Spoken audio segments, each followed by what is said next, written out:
Dear friends, thank you for joining us today. I am Zofia Bugajna-Kazdebke, a founding partner of the SecNewGate CEE agency and program director for Masterclasses. Today we have very special lecture run by Maxim Behar, our PR guru and the president of the association. Maxim is also the past president of ICCO and current Chief Growth Officer of ICCO, and last but not least, founder and CEO of M3 Communications Group in Bulgaria. He will give his expertise on what are the secret of effective PR, what are the PR trends for 2023. I'm pretty sure all of us are very interested in this area, and successful tactics for business development in the industry. For our agencies, for our business, new business is almost everything. So Maxim will share his experience on that. And he will also talk a little bit about how to gain leadership skills and level up. I will give you a short info about his biography, and it's only a highlight of long list of his achievements. Zofia, sorry, my dear, don't do it. Don't do it. Okay. Don't do this. I mean, okay. Whoever is interested, they will. I mean, I'm such a transparent and social person that. Oh my God, yes. So, Maxim, Thank you. Almost everything and true PR guru. So please start your lecture. Thank you. The floor is yours. Thank you very much, Zofia. And thank you very much on behalf of the Executive Committee of WCFA for your management of Masterclasses. Happy New Year to all the new friends here in the audience. And I'm very happy to see old friends, happy to see new friends like Arun, like Josie, and most probably many others. The idea of the Masterclasses from the very beginning was not that anyone teaches some of the participants, but the idea was to create a place for brainstorming and place for discussion, how to make our business much more successful. And the president of the World Communications Forum Association and one of the founders 13 years ago. And also I would like to appeal the ones who are not members of our forum, because it's a great place for networking, a great place for knowledge, great place for knowing new partners and new friends to join us, especially because we launched last month amazing idea, which is called Speakers Bureau or Speakers Hub. So any of you can be a speaker on the international level, joining the forum and thus joining the Speakers Bureau. You know, my friends, first of all, to all of you, what is written on my jar, but love is love, business is business, and business is serious things which all of us are concentrated day and night and think how to improve it, especially in the new environment. Because 2023, we start with the conclusion, and by the way, if someone doesn't agree, he can interrupt me, he can ask questions, it's just an open forum, an open audience. And apologize that I don't use PowerPoint, I never use PowerPoint. And I think in my office it's prohibited to use PowerPoint. In Elon Musk's office is prohibited PowerPoint. In Jeff Bezos' office in Amazon also, but it's not because of them, many reasons, but I prefer to see you, not to see my PowerPoint slides. We enter 2023 in a completely different mindset and completely different situation concerning our business than even a couple of years ago, because everything is different. Business is completely different. the attitude of the clients to us on one side, the development of the media, mainly social media, on the other side, the environment in our offices, the new generation coming to the offices, the lack of practical education in the university, the big gap between the theory and the practice. And it's not a big issue that there is a gap, because in all human history, there was a gap between the theory and the practice. But now the problem is that the theory is moving with 20 miles per hour, and our practice in our offices is moving with 100 miles per hour. So this gap is enlarging every single day. Clients are much more demanding than any period before, which I observe in my country, but also I have a good overlook of many international companies, and we work for international clients much more than any time before. So really, we can say that clients are thinking now much more on their cuts, even more than the last crisis. We remember 2007, 2008. And what they cut expenses. So now they look at their funds for public relations and for social media like an investment, not like an expense. And if you look at $1 or euro or rupee or whatever like an investment, then you expect to have turn back on your investment. But if you invest in a public relations company without money back, then it's an expense, and clients cut expenses. So that means that our business more than ever is concentrated on the profits of our clients. It could be brand awareness, it could be employers branding, it could be better positioning on social media, but sooner or later, it should be turned into money. The business environment is different. The relations between clients and public relations companies are much more pragmatic and much more concentrated on profits, as I said, than on personal friendship or emotions, or someone loves somebody, or they have good relations, and everything is concentrated on the profits and on the money wise, and doing business with profits. People are different. All we are different. And I think that COVID is one of the reasons that we realized that we can work not only from our homes, our houses, or different places, or going to Starbucks with a laptop and doing the same job like we do in the office, but this created completely different relations between us and in our companies and in our offices. And also, we are very much concentrated on the profits of our companies than any other period before. So this difference were created by the bad coincidence, which is a historical coincidence, I think, from my perspective, of a couple of factors. Corona undoubtedly is totally one of them. And the pandemic and all the restrictions and all the uncertainty of the business, the new relations, the new way we do our job. But it coincided with the recession, because the world now, I've been in the US now for 3 weeks, just came back a couple of days ago. And I don't think that it's too early in the US for someone to wake up and to join us.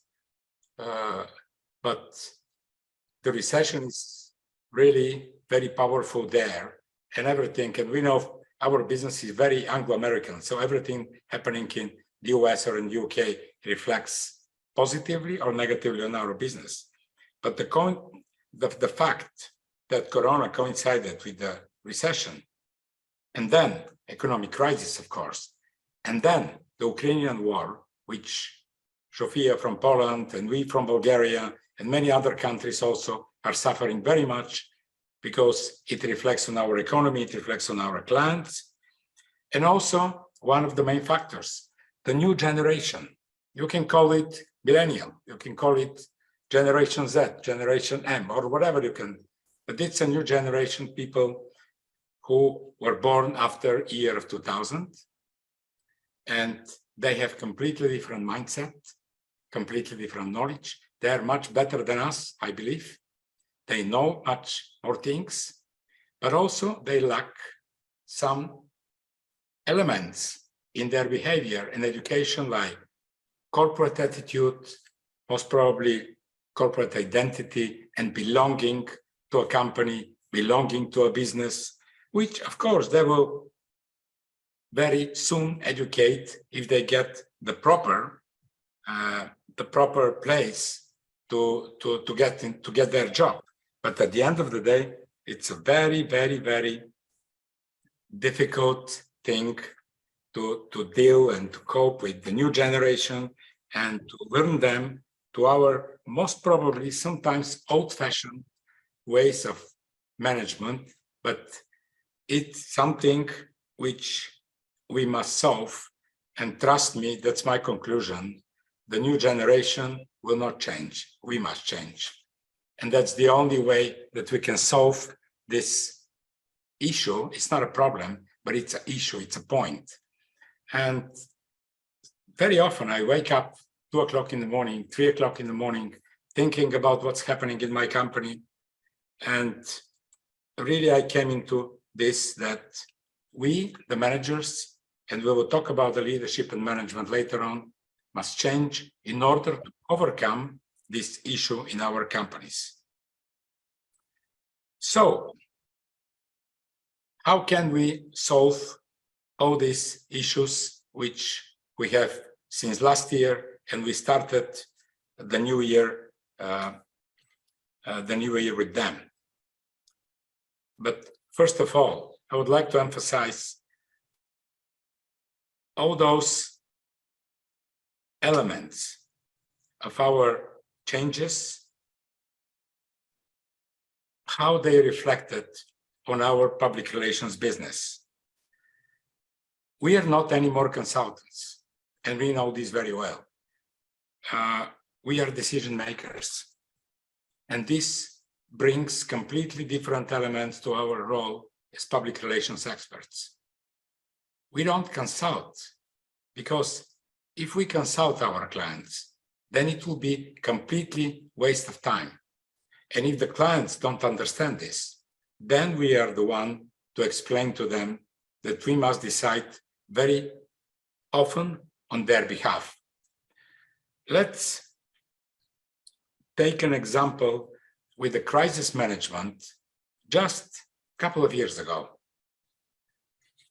If an article appears with a bad connotation to one of our clients, then what was our reaction? We went to the client, we called the client, we started discussing the article, then we had a couple of hours to discuss how to react. Then we called the press conference, and then we send the press release, and then we can call the journalist who wrote this article and talk to him that it's not true, that we should deal with this. So we had about 10 hours of management. Today, my friends, we don't have 10 minutes even, because there will be an online article, no matter if it's a social media or if it's a newspaper or TV channel online. But if we have this article concerning or quoting or regarding any of our clients, then we don't have even 10 minutes to react, because it can come viral immediately. It could be taken, and theoretically, it can have 4 billion of readers, theoretically, because it's very easy to translate either on LinkedIn or on Twitter or on Facebook or on Google, everywhere. So there is no language barrier anymore. And we must take decision on behalf of our client immediately. So this brings to us the huge responsibility to be decision makers, which of course, requires completely different education, completely different approach to business, and the most important, completely different knowledge and advanced preparation. What I'm doing myself, and sometimes in the office with the company as well, I'm doing simulation. And sorry for the personal touch, but I'm doing this simulation very often under the shower because you are alone and there is nobody to talk to you, and you don't have your mobile phone, because whatever you do, always your mobile phone, you look at the Facebook, whatever. So simulations, what to do, how to prevent crisis, how to react, whom to call, how to put my sentences in a way that they will not disturb or hurt, they will not be aggressive, that they will not go against the person who wrote anything, but you should win him or her on your side. And of course, the language, and I'm opening a bracket about the language issue, is extremely important for us working on social media, because we are the masters of the content. And very often, the language is the power of the content in social media. And sometimes I'm telling a story which I will share with you, but some of you may know this story. I make this remark. About 10 years ago, I was in Japan working in a big international company, which brand you may know, it's Dentsu. Dentsu is the largest advertising and public relations company in the world. They had about 8,000 employees only in Tokyo. So last day of my job, I was invited to see the president. And the president was 90 plus years old. He was on the top floor. So we went with one of the vice presidents up there, and the president went out from the room. And I said, Mr. President, thank you very much. Konnichiwa, thank you very much for meeting me. It's a big honor. And I showed him my business card. I don't know whether I have a business card here, but I showed him my business card. And then the president took the business card, looked at then and said, shit. And I was really stuck, and I didn't know how to react. And then I said, Mr. President, thank you very much to meet me. You know, it's a big honor. I come from Bulgaria. He said, oh, Bulgaria. And then he looked at me and said, shit. And then I was really killed, sticked on the wall. I didn't know how to react. And then the vice president came to me and said, the vice president invited you to sit down. So he spoke English. I spoke English. But, you know, we couldn't be able to understand each other. Today, every single social media has its own language. And from the very beginning of our business, no matter how long work in the business, either one day or 1 year or 10 years or 20 years, should understand that every single social media has its own language. In one way, we write on LinkedIn, completely other way, we write on Twitter, on Facebook, on emails, of course, Instagram, where the visions are prevailing. So from that point of view, even when we make our simulation and when we think how to react to a negative or semi-negative or not very positive post against or about our client, we should consider the difference of the language. And I close the bracket to tell you that now knowing the specific of social media, knowing the language, makes us decision makers. If you talk to your clients and they say, come down, at the end of the day, we will decide, don't allow them or try to convince them that it's much better that you react, my friends, than to leave their image or branding to be broken And then, of course, the public relations consultant will be guilty, not the client. And the client will blame us that we did not react on time. Another change is that our business role as a public relations expert is completely different. It's a mixture between publishers, editors, and reporters. And when someone asks me, what do you do in your public relations business? 20 years ago, I was answering, I was creating news, because only with news you can get the attention of the media. 20 years ago. These days, a lot of people ask me what is PR, and throughout the years, I was trying to develop my own definitions of the public relations business. If you read the latest official definition published by IPRA, which is the International PR Association, with the membership of individuals, it's I don't understand this. I don't understand this definition, because it's about 2 paragraphs long and full with words, general words, which don't say anything. My definition for PR is very simple: telling the truth in a way people understand it. And there are 2 key words. The truth, it's out of question. That's our main business. We never, ever, ever thought about telling something different than a truth. And also understand, telling it in a way, and this is the creative part of our business. Okay, we can tell the truth, but nobody can understand, or nobody can mention this, or that it's not attractive. I mean, the people will not even put a simple attention to this. So we should tell the truth in a way that people understand it in a very, very, very creative way. And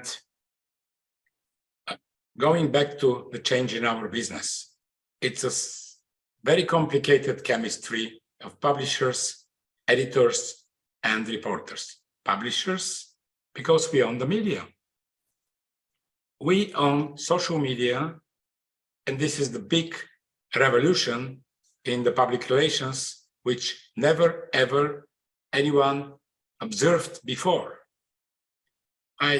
Sometimes I really consider this revolution as the largest change in the public relations business since 120 years ago, when it was established, because first time in the history, we own the media. So we are the publishers.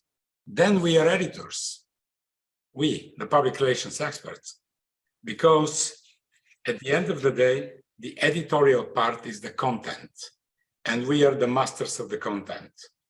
We are the one which can convince the readers and the clients of our clients that our clients have the best products.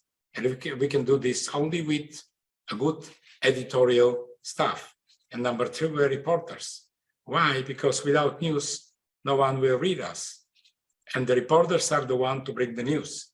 So this chemistry between the publishers, editors, and reporters changed our business entirely.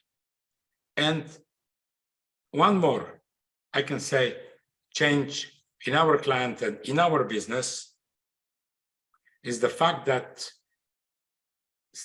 simply a couple of years ago, we had the public relations business. No, we had the client, the PR business, and the media. And we were between the client and the media. So we were the bridge. Now this bridge doesn't exist, because both us and the client, we own the media. Sometimes, yes, sometimes when it goes to the traditional media, clients call us and tell us, please organize a press conference or publish a press release, whatever. 10 years ago, all of you were publishing 5 press releases a day. We were publishing 5 to 10 press releases a day. We are doing about 10 press conferences a week. Today, to make a press conference for the young team in my office, it's a miracle. It's something like that we organize an event for 2,000 people with 1,000 euro budget, something like that. And that means that we don't need all those things, but it makes us much more creative, much faster, much better. And it brings our business to a much higher level. So finally, the fact which I call the great merge. And it's happening about 5 or 6 years ago. I was talking to an eco summit somewhere, Helsinki maybe, or Portugal, don't remember, and nobody trusts of this great march. And I had a lot of people discussing with me in the room and don't believing that it will happen, but it's happening, unfortunately. That's a great merge of the 3 main elements of the communications business: public relations, advertising, and digital. And very soon, we will be in one company. And sometimes we are already in one company. Digital, not only social media, but also software development, but also creating different applications, tabs, whatever, which are supporting our social media business, of course. Advertising is using more and more social media and less outdoor advertising, less and less TV advertising. Look at the TV ads. Even in the United States, when I was there recently, the TV advertising is at the level of the year of the maybe 2000. And since 20 years, the TV advertising business did not change at all. Radio advertising, again in the US, because it's the motherland of the advertising, didn't change. Absolutely the same. Like I'm listening early 2000, I spent 1 month in the US. That was the same. Like listen the same radio advertising, the same way, the same style. But people are different and products are different. And there is a big fight in this new business, the new merge of the business. Who will be the leader?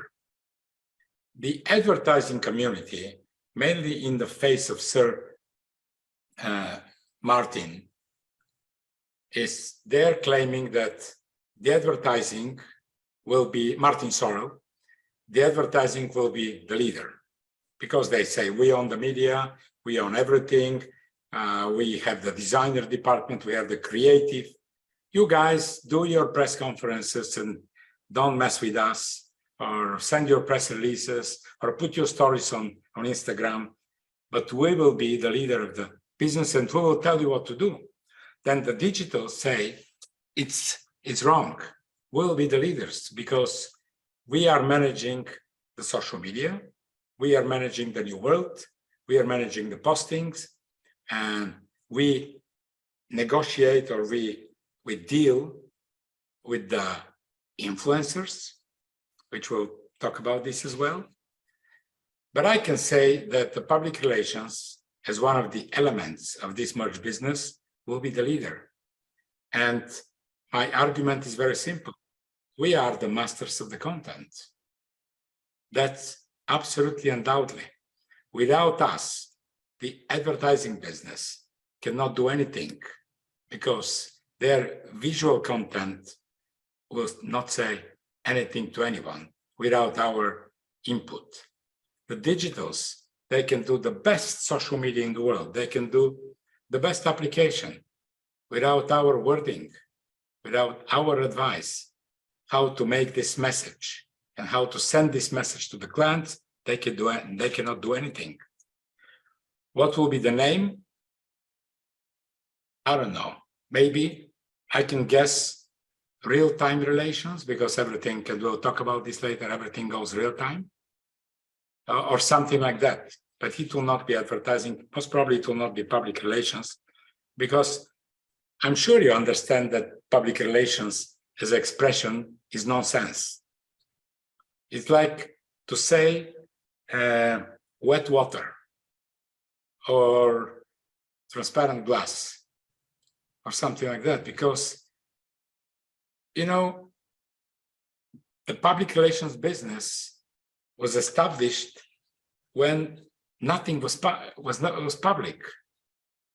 In the early 20s in the United States, the corporations started hiring journalists or former journalists because they wanted that 1 or 2% of their news or decisions or factory managements or whatever is public, but the rest of 98% was not public. Today, everything is public. So then we say public relations most probably will call our business completely different in a very near time. Another change, fake news and trolls. Who could assume 10 years ago that there will be an army of millions of people? And the Ukrainian war is a very, very, very strong witness of my words. And by the way, there is an amazing book, The Trolls of Putin, written by my good friend from Finland, which name I will recall later on. And I strongly recommend to read this book. And it goes not only with Ukraine, but who could assume that there will be millions fake profiles, fake news, and they will influence billions of people. So look at the social media, how to manage this, how to cope with this, how to recognize the fake news, and how to emphasize on the real news. That's one of our big responsibilities. And it requires a lot of qualities in our business. And then, of course, the influencers. How to judge which influencer is the best, how to recognize them, how to consider whether their influence, I mean, not only the number of the followers, of course. There are so many big writers, TV actors, actresses, scientists, and they're influencing. Some of them, they don't have even accounts on social media, but they're influencing the whole community with their inventions, with their roles in the theater or in the movies. So they are also influencers, and very often in my company, we are arguing who is the influencer and how to recognize them. So these are the big challenges in our business, and they require, for my understanding, completely different way of management, clients, companies, and media. The three main factors which we should manage in a completely different way. Number one solution, or number one suggestion from my side is the total change of leadership and total change of management of our companies. I'm trying to do this in my company, not very often successfully, but this is the so-called, in one of my latest books, so-called way of horizontal leadership. It's old-fashioned that you have the vertical leadership, and then you have the CEO, then you have the deputy CEO, and then you have the managing director, then you have the directors of the departments, and then you have all those places that the decision-making process could be very slow. Of course, the CEOs and the managers, they have their roles. The CEOs and the managers, they should manage and they should rule, but in a completely different manner. Every single person in our offices, my friends, today is a leader.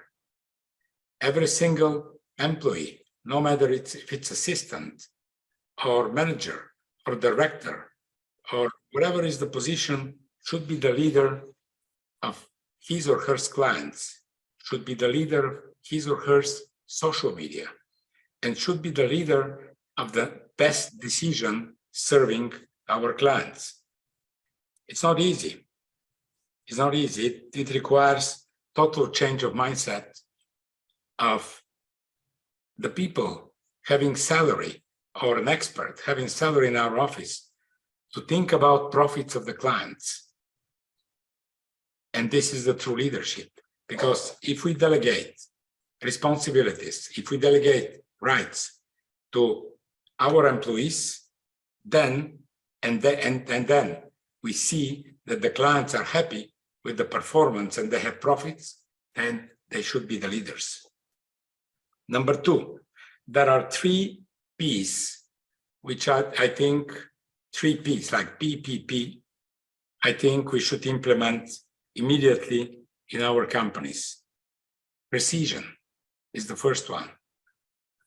Very often, and you guys have this expertise, in our companies, we see people, sometimes us also, because of the lack of time or because of doing many things, then we do something and we do it 90%. But it's not 100. We do it 90% and we say, okay, it's ready. We can send this press release. We can put this in the social media. You can do this movie, but it's 90%, it's not 100. It must be 100. So this is the, I can say, the complex of the missing 10% or 5% or even 0.1%.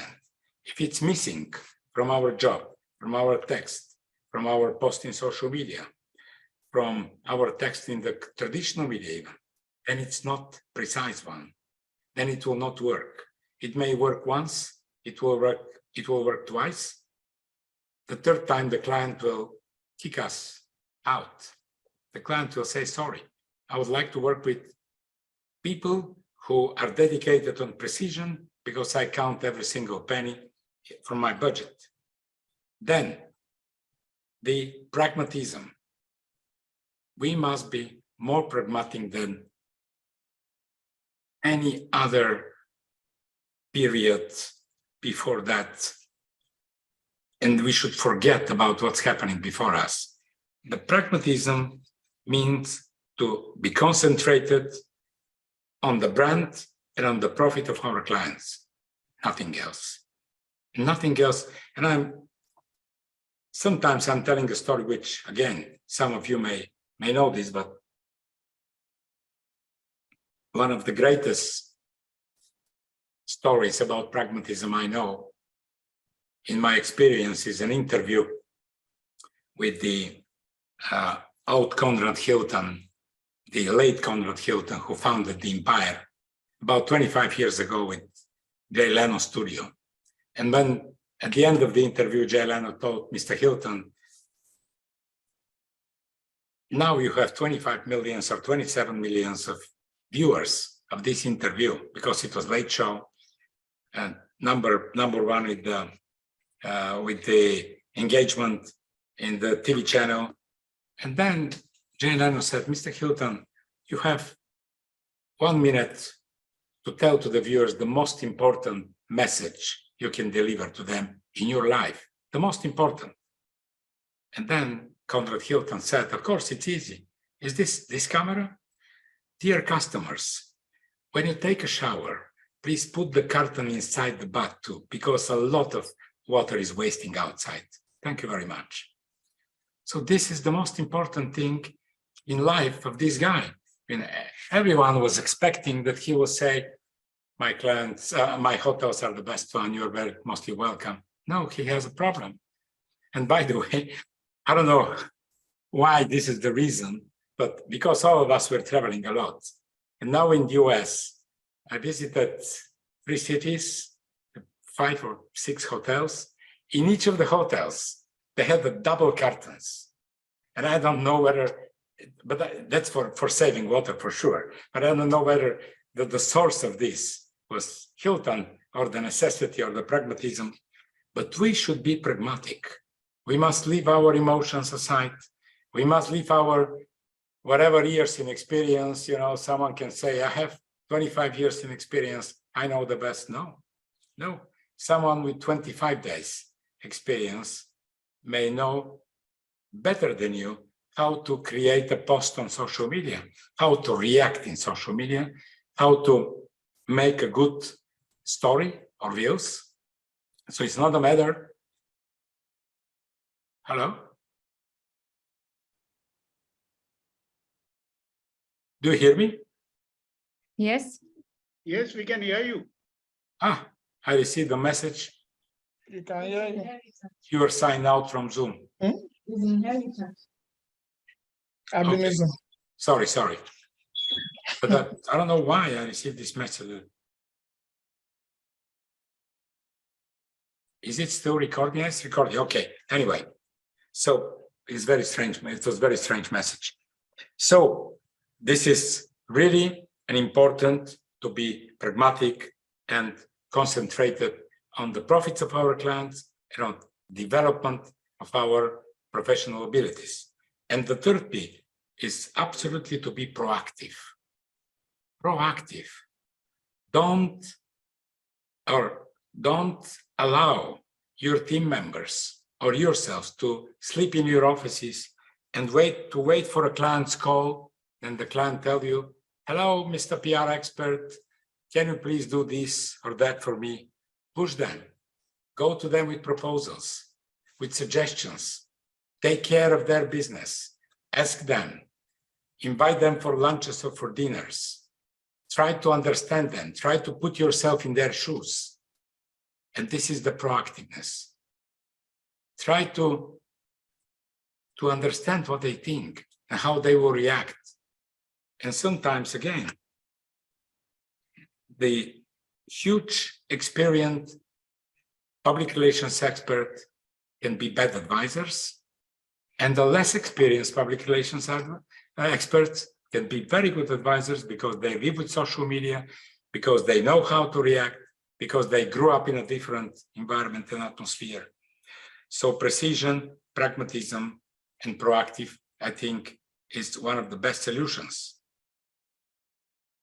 The other point is the learning. Every day is learning. I wake up every day at 7 o'clock in the morning, and I try to read one article about PR. And there is an ocean with newsletters, with different opinions, both on social media or on the traditional media, trying to understand how this business is changing. If there is a need to read some books, I'm full with books. Sometimes I read them, sometimes not because of the lack of time. I read mainly on my favorite friend, Kindle, and this is where I go, this is in my pocket. But still, now we have an opportunities. First time I came back from the US without paying extra luggage. Usually, all of us, we go to Barnes & Noble or to whatever bookstore, we put so many books in our luggage that then we pay double the price of the books. Today, we have everything in our Kindles, computers, laptops, tablets, or whatever. But we must learn every single day, and especially we must learn from the practice. And we should remember also that social media are here forever, my friends. They will not disappear, never, ever. And PR is here also and will never disappear. And social media are needed for the PR, and PR is needed for social media. So if we understand the changes of this business, the changes of the leadership, if we try to establish totally horizontal leadership in our companies, if we try to develop honest, pragmatic, and result-oriented relations with our clients, then I think we will have a good 2023. Now I'm open for questions. Thank you, Maxim. I think it was very inspirational speech for all of us. I'm not sure. We have questions. I will take a look on our chat. Okay, Mr. Arun, please. Sir, my main question is, due to this COVID, the PR industry has faced challenging times. So what do you see the main challenges in 2023? What do you see as the main challenges for the PR industry?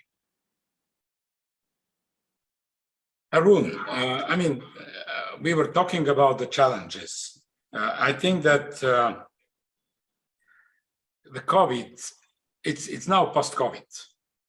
And most probably in 2 or 3 years, we will forget COVID. But we will remain changed. The greatest challenge in 2023 is to understand that we should look at the result-oriented, in money-wise, public relations business, which was a typical characteristics to the advertising in the past. You put a huge billboard, you pay 20,000 rupees, and you expect that the sale of your product, whatever is the product, sweets or something like whatever, to pay back 150,000 rupees. Because that's the characteristics of the advertising. Today, the clients expect from us, public relations experts or social media managers, to do the same. And we have much better opportunities than the advertising business and then the billboards or the TV advertising, because we have social media, and social media have 2 advantages which never ever existed before in any media. First of all, they are targeted. You can advertise in a very well-targeted audience. You can advertise in Mumbai, or only in Delhi, or only in Goa, or my favorite state, Bihar, which was named after me, most probably, or you can do it in a very targeted way. And number 2, first time in the history, there is a media which are measurable. Never ever before we had a measurable media. Even the audience of the TV viewers was not exact with the measurements which different media companies are doing. But now, these days, you can see how many people read your message, whether it will be advertising or a single post or a sponsored post or a Twitter message or an Instagram picture, whatever. You can see who did it. So the big challenge is that we should understand that the profit is number 1 in our business. Otherwise, the clients will not work with us. If we do this in 2023, we will be the big winners. Thank you, sir. Thank you. Maxim, Stella has another question to you. Stella, please. Thank you very much, Sophia. Maxim, thank you for your presentation. I'd like to know what your thoughts are about the revolution of PR or communications within the Web3 world. So, if you look at, blockchain, crypto, let's talk maybe even about the metaverse. How is the profession changing, or how should the profession change to adapt to this, sort of new world that's, coming up or presently in existence? Thank you, Stella. First of all, this world did not come yet to our business in a way that we should think how to cooperate with them. Both the blockchains, blockchains are much more clear, but also the crypto world is very hesitant. I do believe that there is a need of a new currency and new financial relations between the subjects in the world. And most probably the crypto idea is something which it's a good base to get on this and to make it much more reliable and more human, because it's neither reliable, neither human on that stage. So on that, I don't see, most probably I think it will reflect on our business, that it will push us to do much better research and to emphasize on the research, which is also very easy these days if you have a good abilities, and to warn both us and our clients where are the crisis potentials, where are the weak sides of their communications, and where we can advise them to be much stronger. But on that stage, at least, I don't see any straight influence, because we are talking for the general changes in our meeting today. And most probably in the future, in any of our next master classes, which I cordially invite you to visit, we can concentrate on Web3.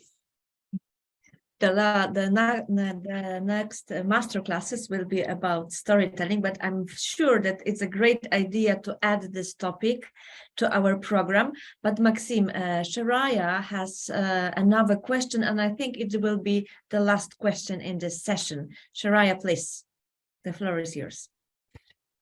Hi, thank you, Maxim. It was a really nice masterclass, and to learn more about the PR insights that you gave us. Namaste. Namaste. I would like to know more and extend the question what Arun has asked you, and you talked about the social media. So when I studied about PR, we had a conversation regarding the traditional media versus the new age media, which is the social media. I also did a research like a decade back when the promotions and basically specifically targeting on the film marketing and PR that used to happen. So how the traditional media versus the new age media, how the PR practices have changed. Because if we now look at what you just said, that we have a powerful tool called social media. And in the age of social media, people's span, like attention span, has also been decreasing. Like it's somewhere around 6 seconds. If you cannot really catch their action in 6 seconds, then you're gone. Nobody's gonna read like a whole article. So like, what's your take on this? Like how the social media has affected our traditional PR practices in this age, and like how we can be more, it can be a more useful tool, if I would say. So let's say if I am a CEO of a company and I have an Instagram page, so I can directly go out with my followers and say like, I have a new product launch and I have a new product. So you can have a look. So the whole idea of what we used to create, like creating a product, doing a press release, a formal event, that has also been reduced to a social media live. So like, how do you see this as a change or a threat or a new invention to the PR activities? Shukriya, Shreya. And it's very simple. The social media changed the traditional media upside down. And the one who will survive, but the majority will disappear. And I'm talking about the printed media now, because traditional media, you know, you can understand it different ways. Electronic media, printed media. Printed media will die forever. And it's not because they're bad. I mean, the newspaper journalism is a good journalism. I spent 15, 17 years of my life being a newspaper journalist. And it's a really good journalism. But the advertisers will not support the newspapers. And the newspapers should cost, now they cost £1, let's say in the UK. And if the advertisers move entirely to social media, which will happen, which is happening, then the newspapers will cost £20. Nobody will buy newspapers for £20. Or Poland, they have brilliant newspapers, and Gazeta Wyborcza, Rzeczpospolita, and many others, and whatever. But and also, the majority of the newspapers, if not all of them, they have their online editions already. And this is the reason that they survive. The newspapers, without online presentations and online news machine, they're out, because everyone will forget them. But if you go online and you see a good article of Times of India online, then next day you go and you buy the newspaper, because there are commentaries, there are analyses, and all those things. The radio slightly will disappear, but will stay a media for our driving cars or something like that. TV will change, and it's under changes. I think that the TV stations will become more and more interactive. And they will be like social media. Sooner or later, it will happen that there will be a news anchor, and you will put with your keyboard or your mobile phone your opinion, and your opinion will be under the news saying, it's not true, it's a lie. You know, the news anchor or the moderator or whatever doesn't say the truth, or the other option, of course, very good news, thank you very much, or this and that. So the social media, the TV channels will become like social media, interactive, and this will be then there is no way back. This will be the change. Thank you. Thank you very much. Maxim, yeah, Maxim, we have still 2 questions. I hope you Go will ahead. Go agree ahead. on that. Okay, so Esther, please. No, you Esther, should. we don't hear you, my dear. Yeah. We don't hear you. Maxim, I'm sorry, I seek your permission to leave because this session was unexpected, but I wanted to join. Thank you. I'll be leaving, but we'll join for your next interaction. Thank you very much. Thank you. Thank you. Thank you. Esther, we don't hear you. Can you please write your questions? Can you hear me now? Yes. Yes. Great. Wanted to say great conversations and insights. I just had one question. With the emergence of AI, how do you see it impacting the PR practice? Wow. It's a key change in our business. Absolutely key change in our business. It's still under developing, but I really think that the AI will be, I mean, it will bring revolution to our business because it will substitute a lot of decisions taken very emotionally and spontaneously, and sometimes not very well prepared. You know, it will substitute them. And I think that one day the AI will take the right decisions in certain situations, and it will reflect not only on our business, by the way, it will reflect, I do believe, one day in the political management of the countries here. Because what is e-government? E-government is to allow the politicians to fulfill their promises. Because politicians don't fulfill their promises. That's the normal practice. We have elections, they promise, and then they forget promises. And then 6 months before the next elections, they started and because we have short memory, we forget what they promised. And that's the one day, maybe not far away from now, but one day, more or less the countries and the governments will be run by AI, saying the Minister of Tourism promised to build 25 more hotels during the election campaign, for example, or whatever. So he didn't do it.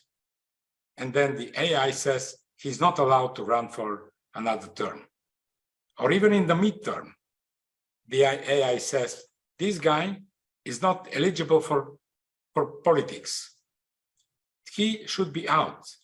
But again, we went to a completely different topic, but AI in our business, I see mainly in creating good stories, knowing our clients, much better than we know our clients, because sometimes we have 10 clients and we cannot concentrate on each of them to go into his shoes, to listen to him and whatever. Secondly, should advise us how to react properly on social media. And then we can take the final decision. But they should give us 2 or 3 options. And number 3, I think they also can consult the clients how to select PR consultant, how to choose PR agency, according to the performance of the PR agency, not on the emotions of the client, not because client likes the CEO or doesn't like the CEO or whatever. The AI will will be the one advisor without emotions, and they can say which company has the best portfolio and the best experience. Esther, where are you from, Esther? I'm from Kenya. I'm a friend to Stella. We're also colleagues in the same industry. Okay, she so invited nice. me. So nice to meet you. Nice to meet you too. Maxim, thank you for all these insightful examples and all your thoughts. I'm sure that based on interaction with all our friends here, you can be really successful with your master classes. And I have a pleasure to announce another master classes that will be held on March 15, and the presenter will be Eva Snyders from Spain. Eva is international renewed expert in the field of communication, organization challenge, specialized in coaching, and storytelling, and her topic will be big ideas and creative storytelling, how to build a strategic narrative to handle brand messaging in the area of social media and influencers. So I'm pretty sure that all of us interested in the influence of social media should also join the masterclasses of Eva. So please be invited. Maxim, thank you once again, and see you in March. Thank you very much. I love you and best of luck in 2023. And please become WCFA members. It will be a great benefit to you. Absolutely, yes. Yeah, bye-bye. Thank you, bye-bye.